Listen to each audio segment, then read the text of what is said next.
Selir yang diasingkan ke istana terpencil di zaman kuno mengeluarkan sebuah ponsel. Seketika muncul lemari es di istana terpencil, sofa dan mesin cuci. Saat melihat dirinya yang gemuk di cermin, wanita itu memutuskan untuk menurunkan berat badan sebanyak 100. Lalu dia memulai latihan berat yang sangat ketat, hingga membuat dirinya ramping seperti kilat. Setelah itu, dia akan membalas dendam pada kaisar. Kamu benar-benar terlalu cantik. Lihat bagaimana aku akan menghajarmu. Ternyata, wanita gemuk ini adalah permaisuri yang berwibawa tinggi sebagai permaisuri. Namun karena bentuk tubuhnya yang gemuk, dan wajahnya yang tampak buruk, dia mendapat kebencian dari kaisar.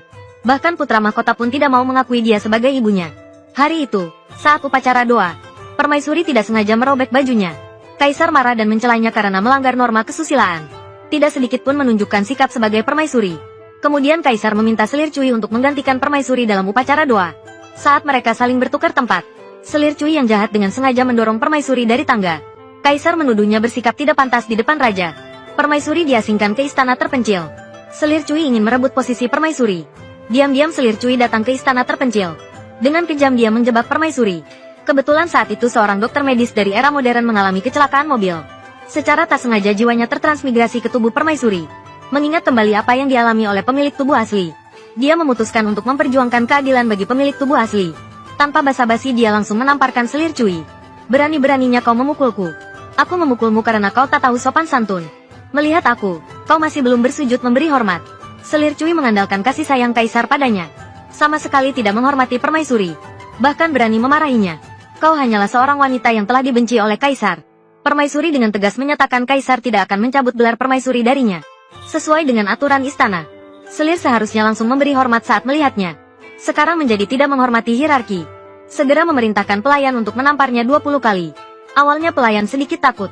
Namun di bawah kewibawaan permaisuri, dia langsung maju ke depan, menamparkan Selir Cui sebanyak 20 kali dengan keras.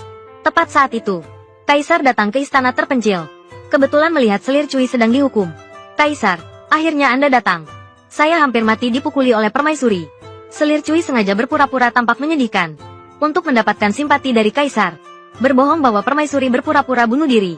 Tujuannya adalah untuk menipu kaisar agar datang dan berbicara baik-baik. Sebaliknya, dinasihati kemudian dihukum oleh permaisuri. Dia menangis memohon kaisar untuk menegakkan keadilan baginya.